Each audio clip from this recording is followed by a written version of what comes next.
turns out to be.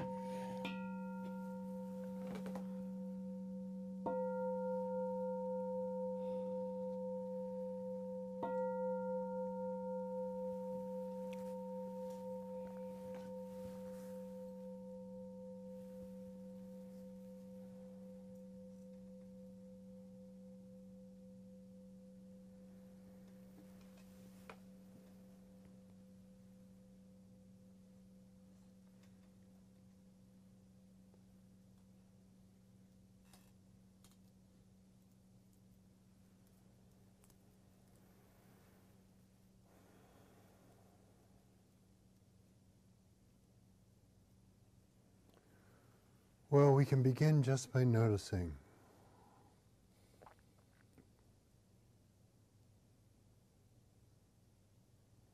How is it to be alive? How is it to be here? How is it to be me?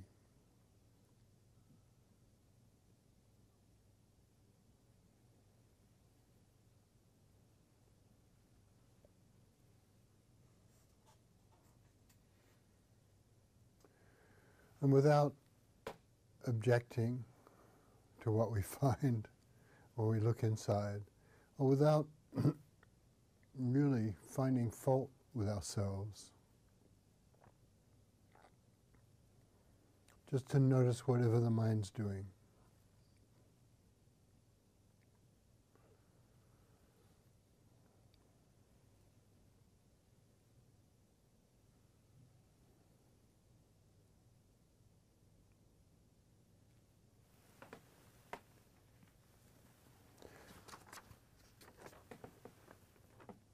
And lately I've been interested in a koan about a master who lived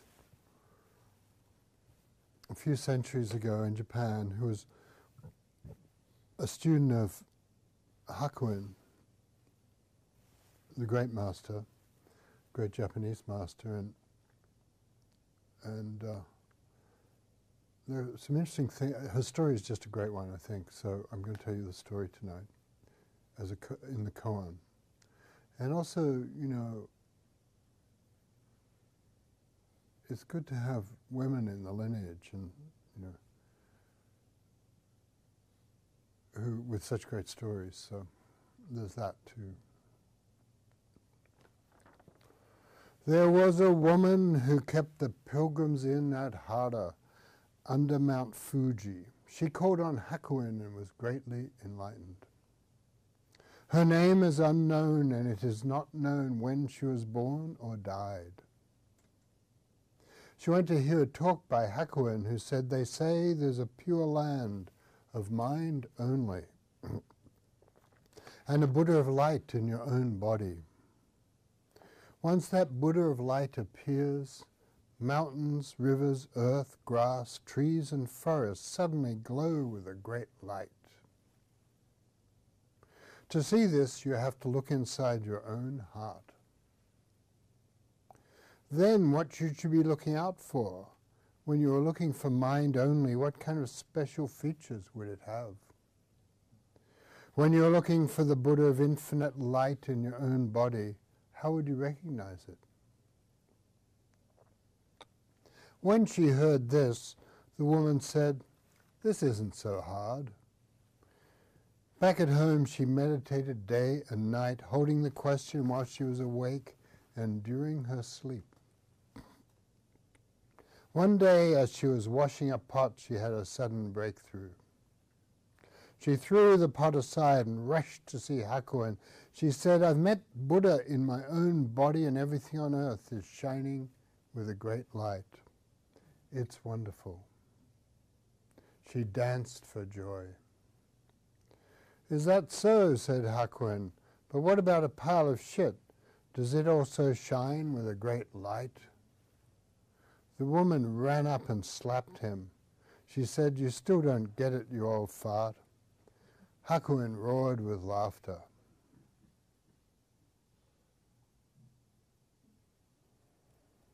So whatever part of that story touches you, just let it enter your heart and keep company with it.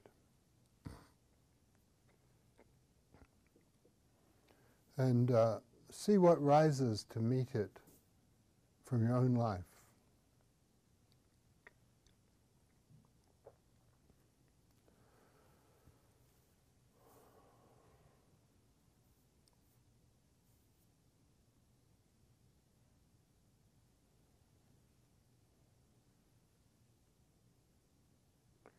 And the only thing about meditating is not to criticize how you're doing, because then you're not doing. You're just criticizing, like trying to meditate instead of meditating. So just whatever comes up, don't find fault with it, but just rest in whatever part of the story touches you.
There was a woman who kept the pilgrims inn at Hara under Mount Fuji.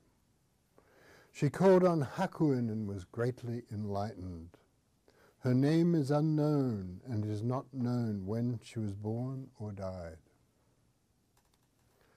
She went to hear a talk by Hakuin, who said, "They say there's a pure land of mind only, and a Buddha of light in your own body.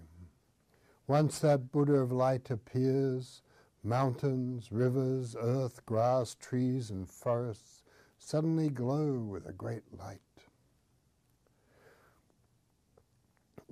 To see this, you have to look inside your own heart. Then what should you be looking out for? When you're looking for mind only, what kind of special features would it have? When you're looking for the Buddha of infinite light in your own body, how would you recognize it? When she heard this, the woman said, "This isn't so hard."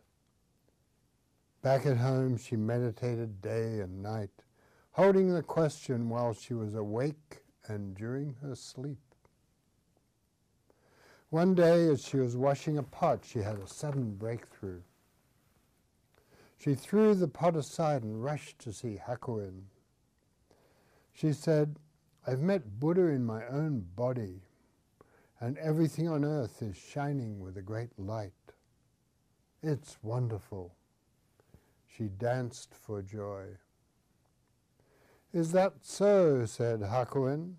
"But what about a pile of shit? Does it also shine with a great light?" The woman ran up and slapped him. She said, "You still don't get it, you old fart."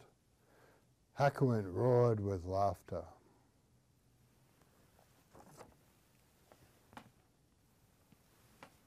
So any piece of that story that touches your heart, just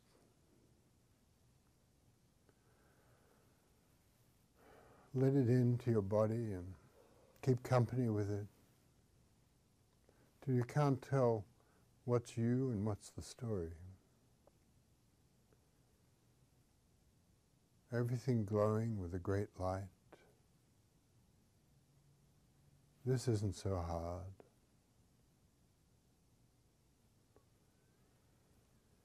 The pile of shit.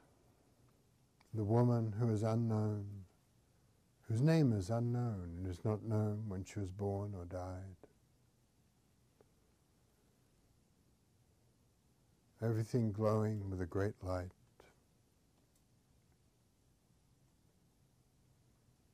Whatever part touches you, that part is for you.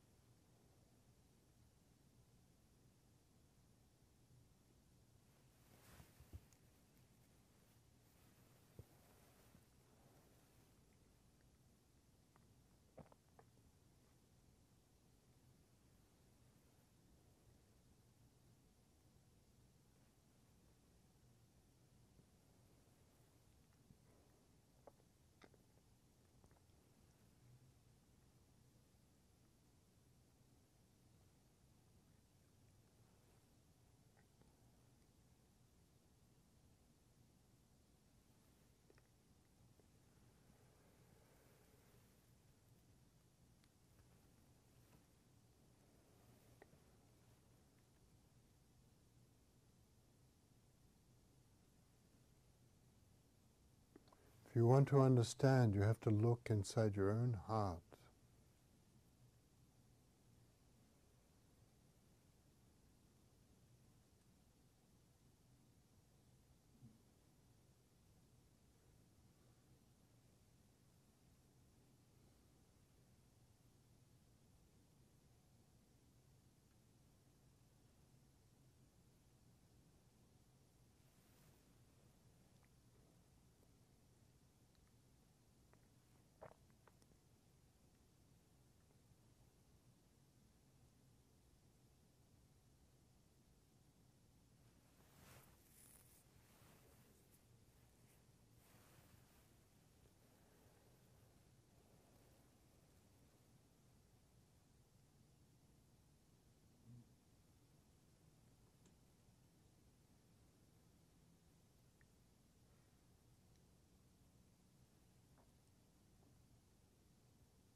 So good. We did that. Let's take a break. We'll have tea. Then we'll have a talk. Other entertainments.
So welcome back, if you were anyway.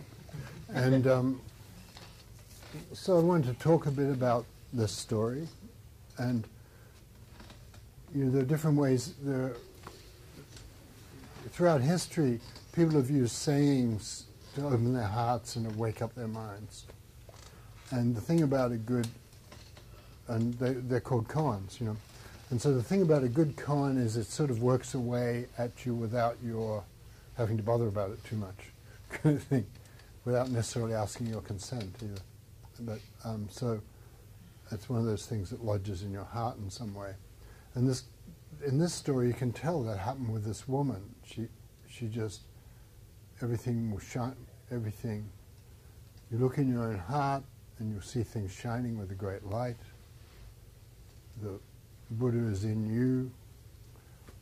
And she just went away with that, and that's pretty, there's not a lot there, but everything is there. So, and then she had a busy life, she's running an inn. So, there's, and it's on a pilgrim's route between the capital, which was Tokyo, which was called Edo, and Kyoto, which is where the emperor lived, and so people were, and there were pilgrims going to the temples, including the one that she went to hear the talks. So it's just like, Santa Rosa was on a route or something like that. And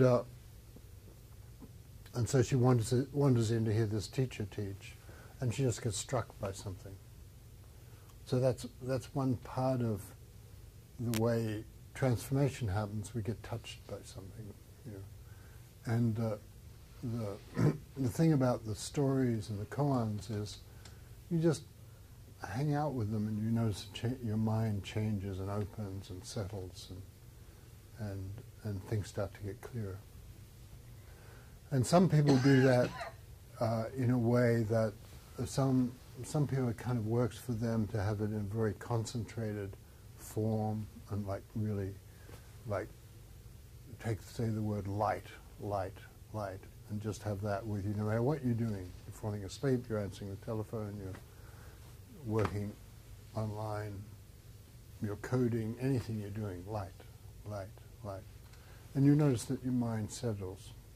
And then the other way to do it is you hold the more general feeling of the sense of, what is it? What's this about? Where's the light? What's like that? And I think this woman was doing that, And so she, she took it home with her, and she's evidently as well as running the inn, she washed the pots and she probably cooked and things like that. So it was probably a small inn, and threw the drunken soldiers out and things like that. And so she in other words, she had a big full life, and she, while in the midst of this, she's working with a koan. She's got this deep meditation practice happening, not apart from her life, but in her life, which is the other big point about this story. And then when she does break through, she has this breakthrough, and she's scrubbing a pot, and she suddenly realized, oh, that's what he's talking about, and everything feels free and she's delighted. So she throws the pot aside, and that's the joke about in women's enlightenment stories. There's a lot of damage to domestic implements. There's a Chinese story the same way. The woman throws down a donut pan when she gets enlightened, because it's what she happened to be doing at the time. And so she rushes off to see her teacher, tell him about it.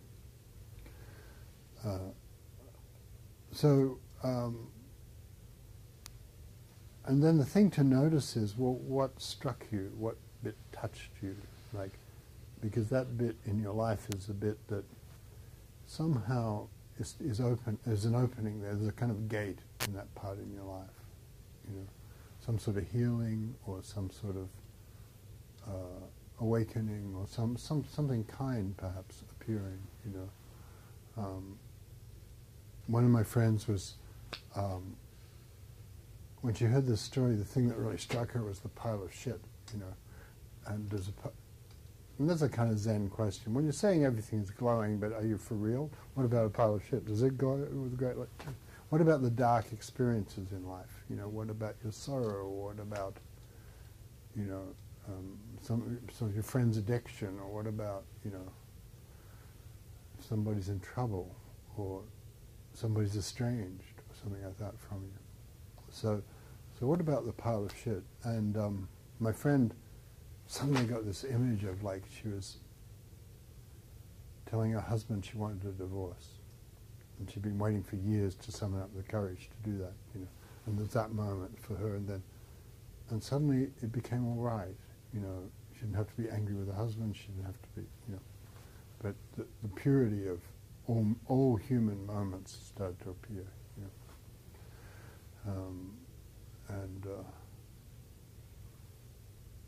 Or, you know, it might be sickness, you know. There's somebody said at that moment with a pile of shit was, you know,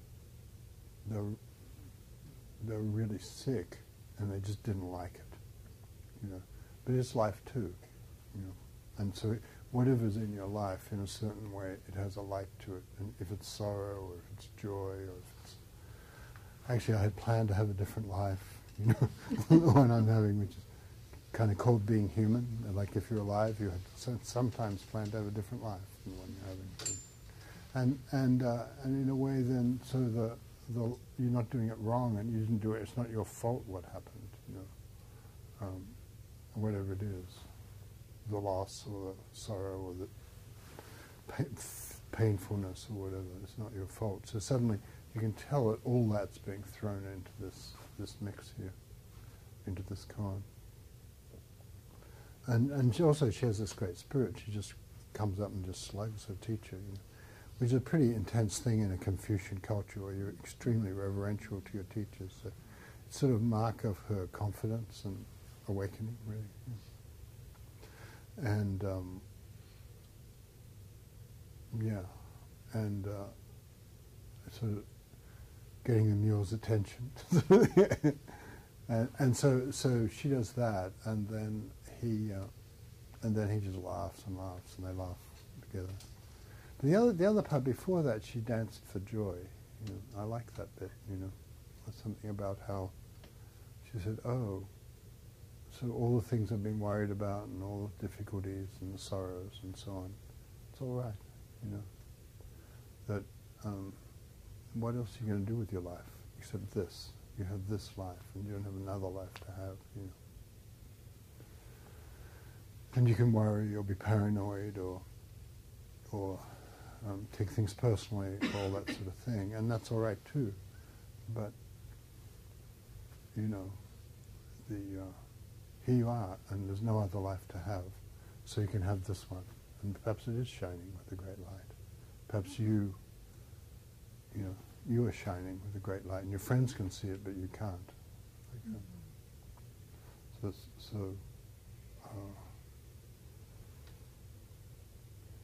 You can often see it. I was talking today with somebody who was talking about how he'd been working with a koan, and he'd gotten in a fairly concentrated state, and he sort of works. He's an engineer doing like software stuff, and lives in an intense city and stuff, and he was thinking, you know, he's moseying along with this koan and trying to be really concentrated with the koan he was working with, and then suddenly he realized, wow, all koans seem like they're talking about the same thing, and he felt like he understood for a while, and it was great, and it was a week or two of that, and then suddenly he didn't understand again, you know, and that's kind of how, you know, and that's the pile of shit. It's like, well, what about when you don't understand? And in a way, you have to open your heart to the parts of yourself that get wounded easily or don't understand, or you lose your temper, or whatever it is, you know, that you don't trust yourself, or if you think you're living the wrong life, you know, or you criticize and judge yourself would be a big thing, you know. That would be one of the ways we think we're living the wrong life. If I just improved myself, my life would be better, you know. But this koan and the woman and Hakuin and her teacher, even as you are, the more we embrace who we are, you probably might improve yourself, but you might not improve yourself in the ways you'd intended. Some other way, you might become more generous or kinder or something, but, you know, something else you might not improve. You know. You might still be late to meetings or whatever it is, you know. And it's all right, you know. The thing is to be in the life we have, and then naturally it will change itself. So I wanted to say that, and there's a couple other things I wanted to say before we open things up. One is I found that I had this great found poem experience, which is a commentary on the dog Buddha nature, which is today, which is Rachel just walked in and said, the collie dog is picking persimmons and then lying in the sawdust and eating them. And I thought, that's a poem. So haiku, the collie dog, and it's true, the collie dog does. She stands, she picks the persimmons, you know, persimmons lie down low. She eats the grapes too, you know. The grapes are all cut off at this level that she can reach. You know. And I thought, it's so great to have a found poem, you know, so, you know, there was that. And then two other things I wanted to say were, Joan Sutherland, who's a Zen teacher, is a friend of ours, sent out a thing about saying to people to vote, you know, everybody has probably already voted or something, but, and she said, vote as if you're meditating, vote as if it's a prayer, vote as if it's a spell. You know? And I kind of like that, vote as if it's a prayer, you know, and so it's nice to that. And then the other thing I wanted to do was, since I was here last, and all of those who are on the PZI talk list have seen me talking about this, that Tony Hogan, the poet, died, and who's kind of been a friend of our community in certain ways. And then in New Yorker, they had a new poem of his that's really about, and it's relevant to the elections and everything, that, and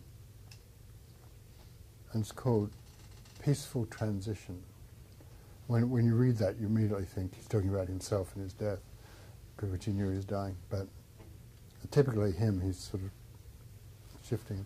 Peaceful transition. The wind comes down from the northwest, cold in September, and flips over the neighbors' trash receptacles. The Halifax newspaper says that mansions are falling into the sea. Storms are rising in the dark Pacific. Pollution has infiltrated the food chain down to the jellyfish level. The book I am reading is called The End of the Ascent of Man. It says the time of human dominion is done, but I am hoping it will be a peaceful transition. It's one thing to think of Buffalo on Divisadero Street, of the Golden Gate Bridge overgrown in a tangle of vine. It's another to open the door of your house to the waves. I'm hoping the humans will be calm in their diminishing, that the forest will grow back with patience, not rage. I'm hoping the flocks of geese increase their number only gradually. Let it be like an amnesia that we don't even notice, the hills forgetting the name for our kind, then the sky. Let the fish rearrange their green governments as the rain spatters slant on their roof. Let the fish rearrange their green governments as the rain spatters slant on their roof. It's important that we expire. It's kind of work we've begun in order to complete. Today, out of the north, the cold wind comes down, and I go out to see the neighbors' trash bins have toppled in the drive. I see the unpicked grapes have turned to small, sweet raisins on their vine. I see the wren has found a way to make its little nest inside the cactus thorns. That's the poem. What I like about his kind of generosity of spirit, he takes the most difficult possibility and then plays with it as if, oh, well, if that's what we're doing, how will we do it well? So thank you for that. So, so now I want to invite you to think, well, what part of that story touched you? I told the story a couple of times, and it doesn't have to be the part that would touch you tomorrow or the part that was right. There's not a right answer to this because it's for you. You know? So what part touched you? You know? Or struck you?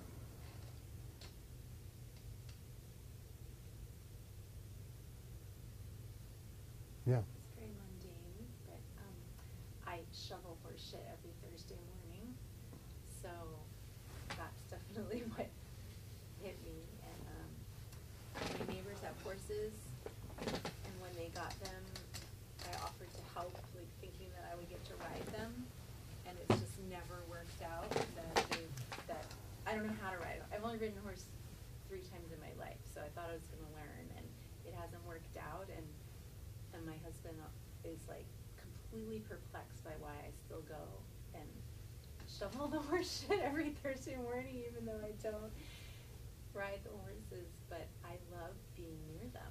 Like just learning to be with a horse has been enough. Like that's the exchange or the gift. So just relationships with animals are deep things, you know, and like this collie dog eating persimmons is tremendously human and touching, you know. Horses are very, or human, tremendously being and touching. We're horse-like or collie dog-like, yeah. And also sometimes we learn something by waiting around with it. It's a possibility, you know. There's that. It's an interesting thing.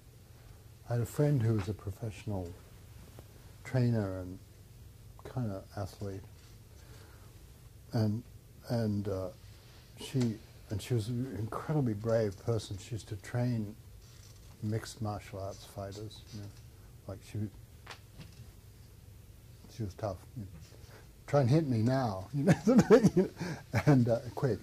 And when she learned to surf, she told me that she just couldn't really take on the decent waves, and she just for 6 months would go out every day and sit on her board for a while. You know. So that story came to me about just go along and shovel. Sooner or later, the universe opens its gate and you ride the horse. Like that woman, she was just washing pots, you know. Sooner or later, the gate opened. Yeah. What resonated with me was how a person can have a moment of enlightenment doing the most mundane task. Yeah. You don't have to come around a corner and see a whole field of peach blossoms. You could just be washing a pot. And all of a sudden something comes up that says, life is good. Yeah. Well, you know, what other choice? What would we like it to be? I'm leading the wrong life, or something like that. I shouldn't be washing this pot or shoveling this horse manure or whatever. It seems like I am, so it must be the right thing. Yeah.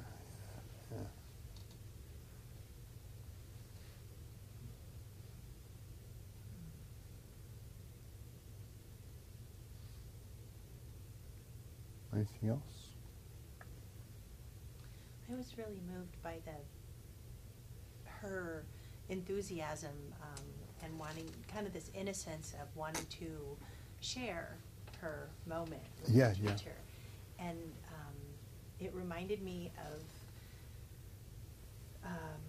this part of myself that's always trying to grab all the little pieces, and so I'll have these moments or these days or these great experiences of, you know, enlightenment or beauty or whatever, and I want to contain it.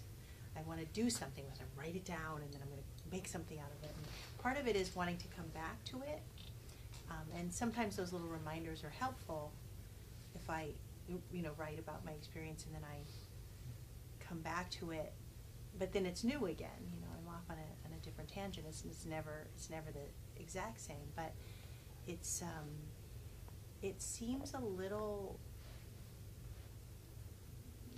like kind of takes me in the opposite direction. Really, like it sort of shuts it down to try to grab onto. Yeah, it. yeah, trying to hold it, known it. Yeah, yeah. It's a known thing about beauty and love and all sorts of things, right? all those good things. Yeah, they die when you even meditation. Like, Yeah. I'm doing it right now. Well, you know, that's Exactly, and I guess that's the great gift of, you know, the shit is that, you know, when we allow that, we let ourselves be in it. That is, or washing the pots or whatever. That is where things start to really open up and feel full. And then the other part of this meditation, I was thinking about the part of, you know, just look in your own heart, and I did, and it was horrible. I don't even know what that was. I'm gonna have to grab on and go figure it out.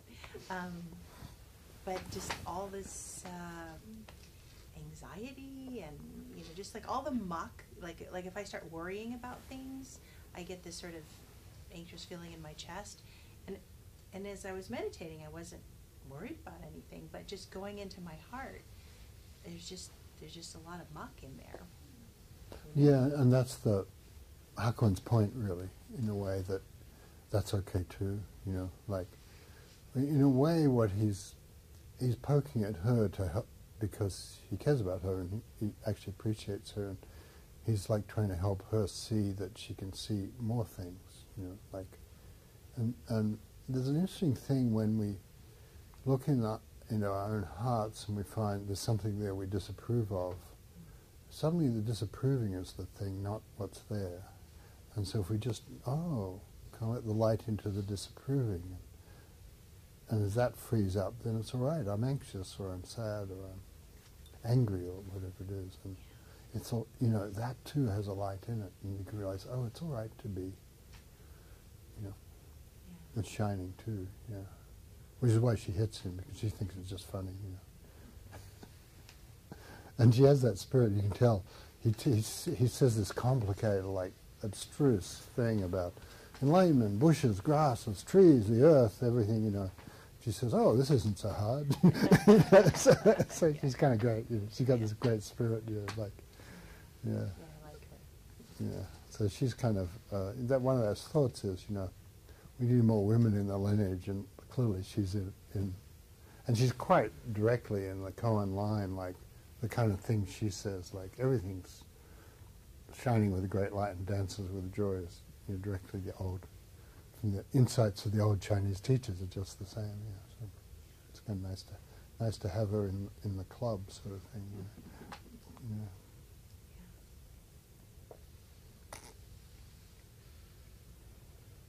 So anyone else? Any other comments? Yeah. This koan reminded me of kind of two mushed together, like Bai Zhang's fox mixed with Yinmin's dried shit stick from Gateless Gate. Oh, nice. And I love the, Bai Zhang's fox because Huang Bo goes and slaps Bai Zhang as well. Yeah, just like this woman does. And then just like Hakuin was like, what about a pile of shit? Yumin was asked by a student, what is Buddha? And Yumin's like, dried shit stick, man. Yeah. It's so interesting to me, and it kind of pointed me back to the earlier part where I think Hakuin was talking about there's a pure land of mind only. Yeah. And all the radiant light. And for me, that points to this fact that I often feel like that's separate, that there's like a foreignness to it, but really it's present. Yeah. In every moment. Yeah. That's nice. I had not made that link, but it's there. I can see it's nice. Yeah, and you can see in a way it makes it real that, you know, they're really engaged in a real inquiry, and she's just going to slug him if he's messing with her mind. And it became a sort of tradition of that sort of vigorous, like, display of awakening, really, you know. And he thinks she's the greatest thing since toast was invented. Something like that. Yeah. And I just imagine them all giggling together. It's just a game.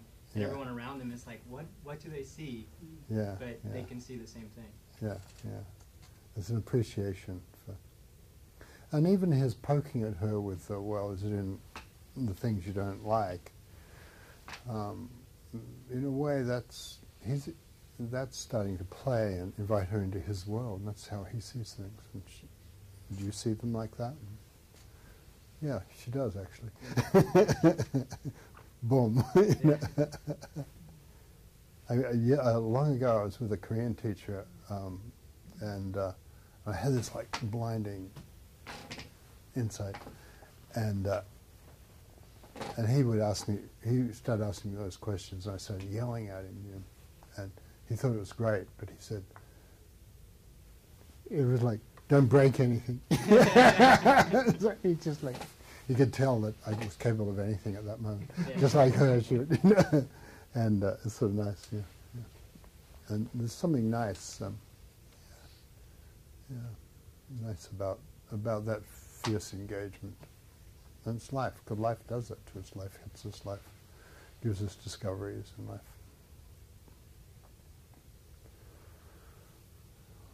Yeah. So. What struck me too was the slap, but I had a little bit different take on it. I felt like she was still really in it, that she was really in that presence at that moment. And so when he sort of posed that challenging question, what about the shit? I feel like she slapped him because clearly he was missing the point that she was in it. She wasn't separating anything from anything. Oh yeah, yeah, yeah. So I felt like she was really taking that for hand and slapping him. Was like, but duh. Yeah, you know, There was no I think that's separation. clear, you know, Yeah. and he sort of was kind of really amused. Right, he got it, she got it, yeah. But He got that she got it, yeah, Yeah. yeah, yeah. And she didn't really care whether he got that she got No, it. no, I think that's the thing of- Because that's it, yeah, like, it's like, personal, you know, and it's yours, and that really in the moment that you're experiencing it, no one can take it away from you. No one can, you know, so I just felt like she was really there was a exhibiting that. Japanese American Zen teacher who said this, who used to, if somebody had come with a beautiful experience like that, and he'd say, "No, you're wrong," just to see if they would stick to their guns, you know, just to help them deepen or something like that. Yeah, I don't know how many people slugged him, but he deserved to be slugged. so yeah. Anyway, she's a good ancestor, I think. So yeah. So I'm thinking we probably did it, and thank you very much. It's lovely to be here, and who's doing? Are you doing announcements? I could do announcements. I should also probably do that dedication. Yeah, yeah. Announcements, and then. Upcoming events and programs here. Today's Monday, so Thursday from 12 to 1, we'll be here doing meditation, and it's kind of like this except condensed. So bring your lunch if you have a lunch. It's great. And Sunday morning, 10:30 to 12, and Monday evening again. And you will have me all the time for all three of those things, because I've been away a lot, and I'm going to be away a little bit more, so concentrated. Get her while she's Get hot. me Yeah. I'll she's be back willing to strike you. Right before Thanksgiving, that's what you need. There are some retreats on the website. There is a retreat at the end of November in Bolinas, California, a beautiful little place on the cliffs overlooking a wonderful ocean, whales and mist, and it's great. If you'd like to go to that, there are maybe like 2 spots left or something, so go get it while you can. There is a retreat in January at Santa Sabina, which is a longer retreat, and that is also on the website. Scholarships are available, and yes. There is a sign-up sheet in the back. If you would like to get information once a week on what we are doing here, you will write your email address legibly. If you write it illegibly, you will not get an email. And there is...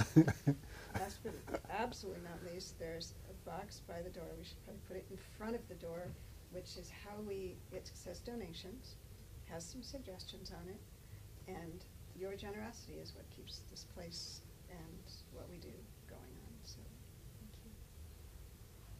Thank you very much. Yes. Very good. And now we. Let's see if Tarzan.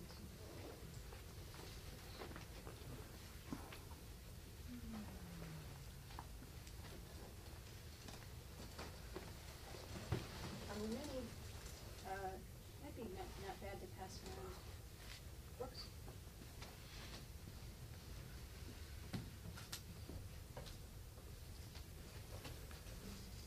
Do you need a chair? Mind your share. Could somebody bring Rachel a chair?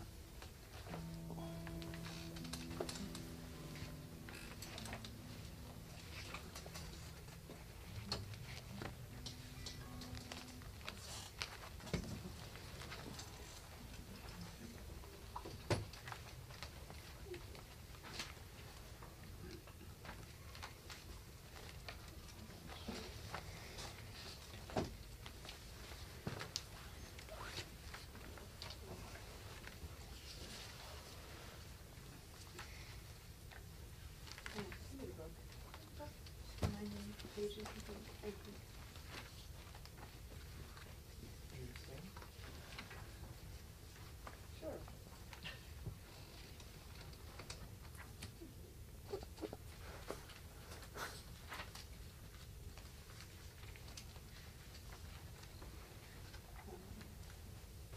On page 3 is refuge.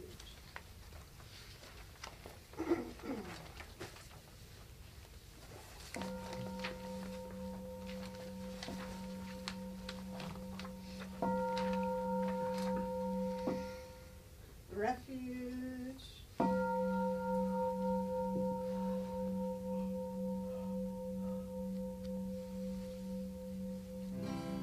I take refuge in awakening. I take refuge in the way. I take refuge in my companions.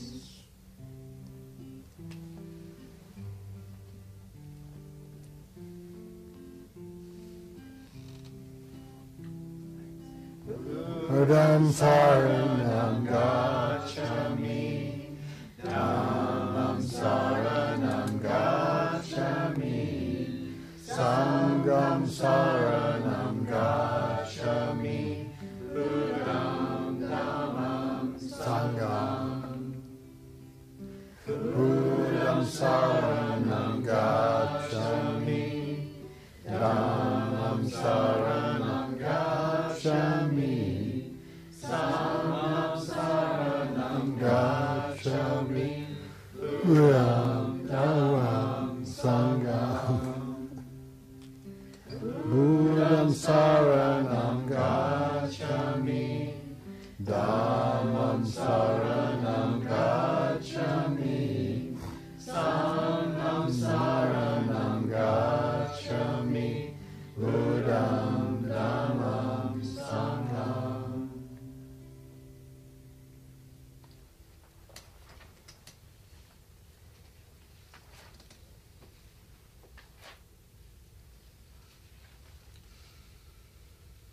Better do Hakuin, huh? Page 8, play a song for meditation.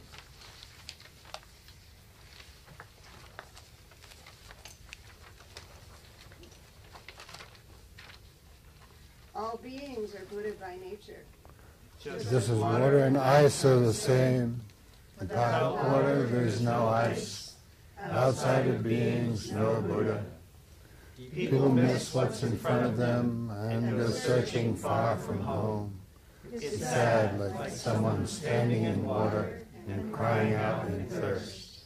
Or a child from a rich family struggling among the poor. We cycle through heavens and hells because we keep setting out on the dark roads of ignorance, dark road after dark road. When will we be freed from birth and death? Meditation can't be praised enough. the good effects of generosity and discipline, prayer, self-reflection, practice, awakeness source and meditation. With what you gain from just one sitting, all your crimes are wiped away. Then where are those heavens and hells? The pure land comes near. If this way moves you, this time you hear it, and you simply follow it, endless blessings come to you.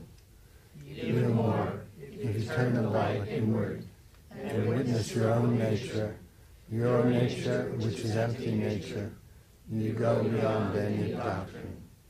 The gate opens, cause and effect are one. There is no two, no three. The formless form comes into form. Going or returning, we're in the right place. Thinking thoughts without thought. Singing and dancing are the voice of the way. The vast emptiness of deep meditation. The brightness of the bright moon of wisdom. Is anything missing from this moment? Nirvana appears before us. This very place is paradise. This very body, the Buddha.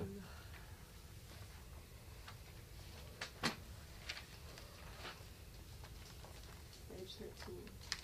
Oh, wait a second. Let me do it again.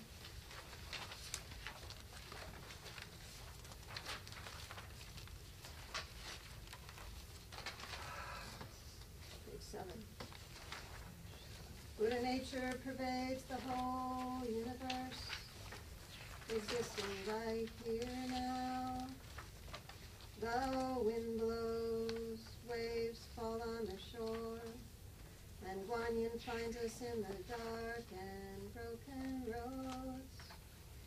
We give thanks to all the ancestors of meditation in the still hall, the unknown women, millennia of enlightened women, ants and sticks and grizzly bears. Let wisdom go to every corner of the house. Let people have joy in each other's joy.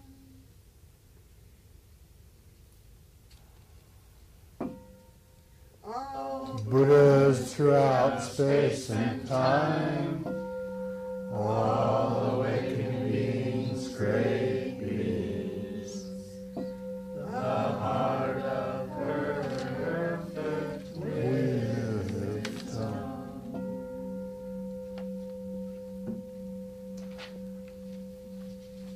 Page 14.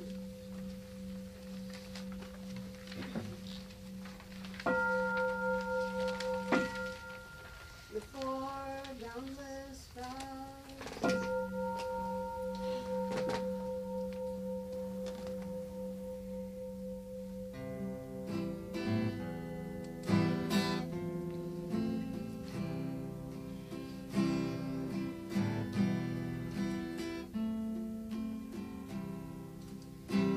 I vow to wake all the beings of the world.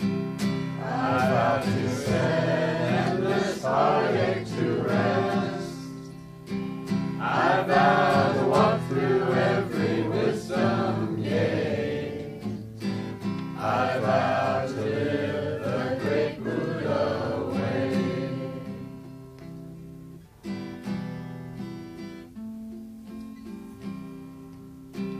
I vow to wake all the beings of the world.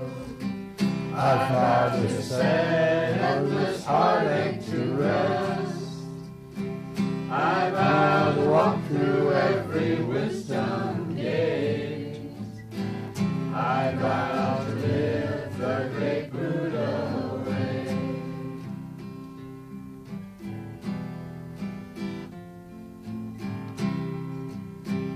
I vow to wake all the beings of the world. I vow to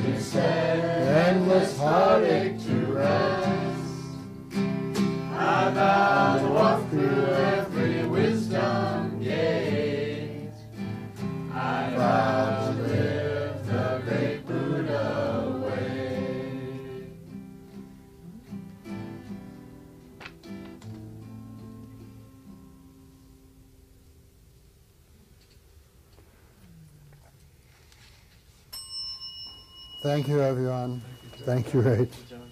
Thanks for that women's dedication. That was nice. Okay, we did it. Thank you. Listen, next